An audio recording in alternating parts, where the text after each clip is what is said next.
Bienvenue dans cette nouvelle vidéo. Aujourd'hui, je voulais vous parler d'un sujet un peu particulier, alors qui rejoint un peu la thématique de ma chaîne, mais là, je voulais rendre un hommage à quelqu'un qui nous a quitté récemment, à savoir Thierry Ardisson, et que l'on appelait l'homme en noir, parce que c'est comme ça qu'il se faisait appeler en raison de sa tenue, puisqu'il était toujours habillé en noir.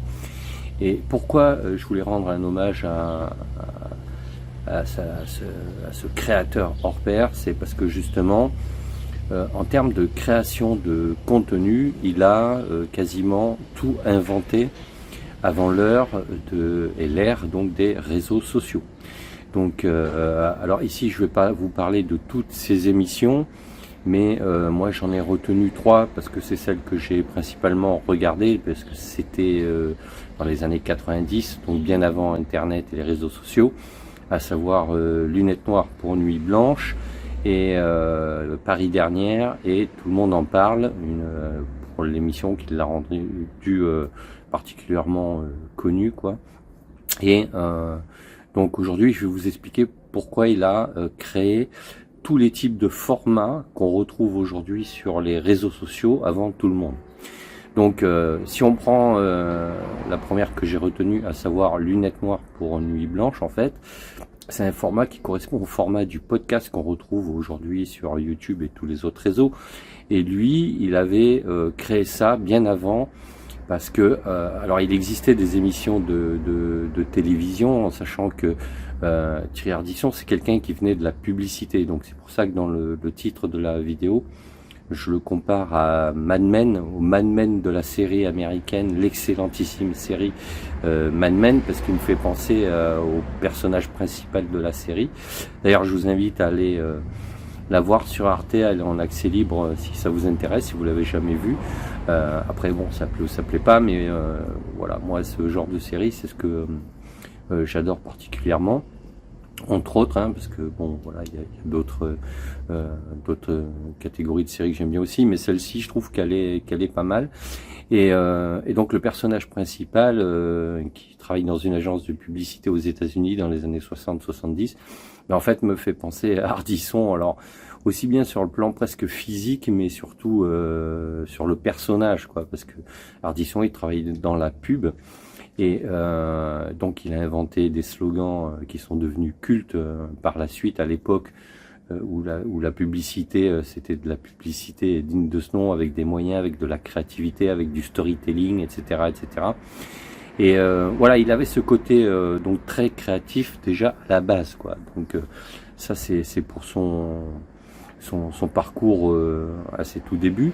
Et ensuite, il a donc commencé à mettre en place des émissions jusqu'à l'émission de Lunettes Noires pour Nuit Blanche, qui consistait donc à interviewer donc des personnalités du monde du spectacle, des politiques. C'est ça qui était original, c'est-à-dire qu'il pouvait interviewer aussi bien un artiste, un peintre, un écrivain, un acteur, qu'un homme politique, et tout ça, que ce soit des personnages au niveau national, donc français, ou au niveau international. Et il faisait ça dans une boîte de nuit, au bar de la boîte de nuit, ou un des bars de la boîte de nuit. Et ce concept était complètement nouveau, puisque jusqu'à présent, on avait des émissions qui interviewaient des gens, mais c'était en général souvent sur des plateaux, et les formats étaient quasiment identiques. Voilà, il y a que les thématiques qui pouvaient changer, mais lui, c'était le lieu, quoi. C'est ça qui était vraiment particulier, c'est que c'était dans une boîte, à savoir les Bains-Douches, hein, une célèbre discothèque à Paris dans ces années-là. Et il interviewait des grands personnages. Alors, je vous invite évidemment à aller voir sa chaîne sur l'INA, c'est Arditube, donc vous verrez que là ils ont repris quasiment toutes ces émissions et vous pourrez aller voir ce qu'il en est exactement. Et il avait donc déjà inventé le concept du podcast qu'on retrouve aujourd'hui sur YouTube, même si c'est sous forme de souvent dans un studio d'enregistrement, mais parfois ça se fait à la terrasse d'un bar, ça se fait dans des lieux atypiques, ça se fait en marchant, en discutant comme ça. Et lui, il avait déjà inventé ça, ce concept. Donc ça, c'est le premier format. Ensuite, il avait inventé un autre format qu'on retrouve justement beaucoup sur YouTube, Instagram ou TikTok, C'était à travers son émission Paris Dernière, qui consistait à partir donc en ville. Donc lui, il habitait Paris et il filmait Paris la nuit dans des lieux comme ça, de manière improvisée, et on le voyait jamais en fait. On voyait que ce qu'il filmait en marchant et en rentrant dans des lieux. Ça pouvait être donc des bars, des restaurants, des lieux un peu branchés en général, des galeries d'art. Quand il y avait des événementiels, il rentrait comme ça, il s'invitait et puis il interrogeait les gens tout simplement, ou dans des lieux un peu plus sulfureux et rock'n'roll, si on peut dire. Et voilà, comme ça, il rentrait et puis il faisait découvrir Paris la nuit, donc Paris by night. Et ça, c'était assez original et hyper créatif pour l'époque, ça ne se faisait pas quoi. Et il faisait ça avec une simple caméra, alors je sais pas, c'était du 8 mm, je sais pas ce qu'il avait comme équipement, mais voilà, ça se faisait comme aujourd'hui le font les youtubeurs, notamment à travers des vlogs, etc., etc. Ben lui, il avait déjà inventé ce format qui par la suite a été repris d'ailleurs par l'excellentissime Frédéric Tadei, il me semble, qu'il avait repris la suite de l'émission. Dites-le moi en commentaire après si c'est le cas, il me semble que oui, hein. Il avait repris le flambeau par la suite. Et donc voilà, il avait déjà créé ce type de format-là qui était hyper original à l'époque. Et ensuite, bon, après il a fait d'autres émissions, mais moi, c'est les deux premières qui m'ont marqué, et puis la troisième qui m'a marqué, parce qu'il en a fait une autre après qui s'appelait Salut les Terriens. Mais juste avant, il avait fait Tout le monde en parle, une émission. Alors là pour le coup, c'était beaucoup plus classique en termes de format, c'est-à-dire que c'était un plateau télé. Mais ce qui était original, c'était déjà le décor, c'était la manière dont était disposé le public autour du plateau, qui était quasiment en arc de cercle, et ce qui était incroyable, c'est qu'il invitait là aussi des gens de tous les milieux en fait, et on pouvait se retrouver aussi bien sur le plateau avec un curé, qu'avec un chanteur de groupe de rock comme Mick Jagger, avec un acteur comme Brad Pitt, ou un homme politique au niveau national ou international. Et tout ça faisait que ça faisait une sorte de melting pot à qui donnait la parole, voilà, sans préjugés, sans a priori. C'était hyper innovant.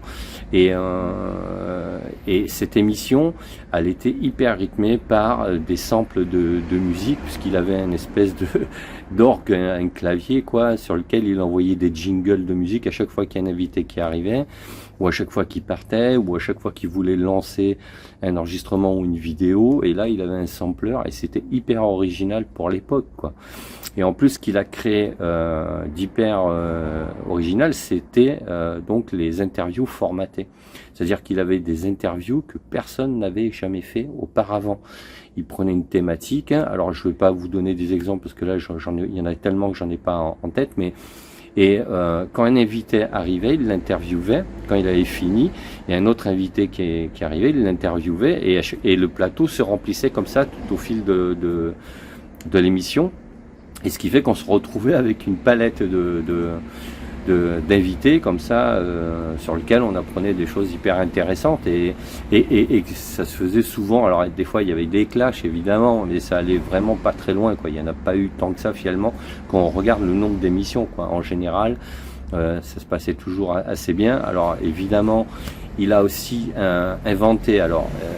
Il a fait participer Laurent Baffy à son émission comme sniper. Donc c'est un truc qui n'existait pas à l'époque. D'ailleurs, au début, ils l'ont pas appelé comme ça. Lui, c'était juste, il était là pour envoyer des vannes avec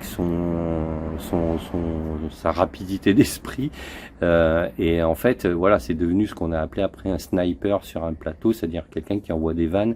Alors aujourd'hui, on le retrouve dans plusieurs émissions, mais ça, c'est Ardisson et Baffy qui l'ont inventé. Alors là, en l'occurrence, c'était Baffy qui jouait ce rôle-là, mais c'est parce que voilà, Thierry Ardisson lui a ouvert les portes de son émission pour faire ça, et que ça le faisait marrer, et ça faisait marrer tout le monde. Donc en fait, il y avait une super ambiance, il y avait toujours il y avait un rythme incroyable avec ses sons et ses samplers, c'était hyper original, et souvent il finissait l'émission avec un blind test, c'est-à-dire que tout le monde participait, faisait des équipes, il y avait 2 équipes, Et là, il y avait un DJ qui venait, qui balançait des morceaux et il comptait des points par équipe qui trouvait donc le nom de l'artiste ou le morceau. Et ça, c'était hyper original. Et il a amené quelque chose. Il a fait passer, moi, ce que je dis, qu'il y a eu un avant Ardisson à la télé et un après Ardisson, quoi. Donc voilà ce que je voulais dire. Et donc je voulais lui rendre cet hommage. Donc on a perdu un grand créateur de contenu avant l'heure, qui a inventé beaucoup de choses et qui en plus là même sur YouTube aujourd'hui, puisque Lina, comme je vous l'ai dit, balance toutes ses émissions et si vous voulez vous les refaire, n'hésitez pas. Après il avait fait aussi une émission que j'aimais bien qui était 93 Faubourg rue Saint-Honoré chez lui aussi. Elle était pas mal, mais à l'époque comme c'était c'était payant, on n'avait pas accès en chaîne publique, donc je l'avais pas vu, mais aujourd'hui on peut la voir sur YouTube et là aussi donc le concept c'est que chez lui il recevait dans son appartement, donc ça commençait alors c'était très décontracté, mais il recevait des pointures au niveau national ou international. Alors bon là c'était plus national, hein, le plateau pouvait être aussi éclectique, mais c'était plus des artistes ou des personnalités connues françaises. Et ça commençait par un apéro dans sa cuisine. Alors il y avait des chefs qui faisaient la cuisine, mais dans sa cuisine. Et quand tous les invités étaient arrivés, ils étaient une petite dizaine, là ils passaient à table. Et dans son salon, donc c'était chez lui, c'était vraiment chez lui, quoi. Et en fait c'était filmé, et puis voilà, et puis les gens ils parlaient, ils racontaient des blagues, et mais c'était toujours hyper intéressant parce qu'il y avait des gens qui avaient des vécus incroyables. Et voilà, et c'est quelqu'un, Ardisson, qui comme ça à travers ses émissions, voilà, moi je pense qu'il y a eu un avant lui et un après lui en télévision, et c'est dommage qu'on lui ait pas donné plus d'importance sur certaines chaînes, qu'on lui ait pas donné des directions en création, en créativité, parce que c'était quelqu'un d'extraordinaire à ce niveau-là. Donc voilà, donc je voulais lui rendre hommage, faire cette petite vidéo, parce que voilà, moi c'est quelqu'un qui dans ma jeunesse je vais pas dire qu'il m'a inspiré, parce qu'à l'époque j'étais pas sur les réseaux sociaux, mais son niveau de créativité m'a toujours assez époustouflé, et puis c'est ce côté un peu punchline, etc. avant l'heure, avant tout le monde. Alors des fois, ouais, il était un peu, des fois il est sur les années, et forcément des fois il était un peu trop cash peut-être, mais voilà, c'était pour moi un grand animateur, un grand créateur, un entrepreneur, voilà, qui a toujours tenu le coup, qui a créé des choses extraordinaires. Et je pense qu'il va nous manquer dans le paysage médiatique. Donc n'hésitez pas à aller voir, il n'y a aucun lien d'affiliation, rien, c'est juste pour vous, si ça vous intéresse, d'aller voir sa chaîne Arditube, mis en place par la Lina, c'est la Société des Archives et Institut National des Archives, il me semble. Et voilà, et donc là vous allez, je pense que vous allez voir quelques émissions excellentes. Alors les formats parfois sont un peu longs, là c'est des émissions qui duraient, c'est des vidéos qui durent des fois plus de 2 heures. Mais bon voilà, si vous voulez aller jeter un œil, n'hésitez pas. Et pour la série Mad Men, Arte, je vous dis là, vient de sortir la première saison en accès gratuit, donc aussi faites-vous plaisir avec cette série-là. Moi je la trouve particulièrement excellente, quoi. Bon, écoutez, voilà pour cet hommage. Merci Thierry, merci pour tout. Ciao l'artiste. Salut bande de nazes. C'est ce que je disais quand je faisais de la télé. Maintenant je vous dis, bienvenue sur Ina Arditube. Ina Arditube, c'est 35 ans de télévision en 2 clics. Et pour être sûr de ne rien rater de Ina Arditube, abonnez-vous.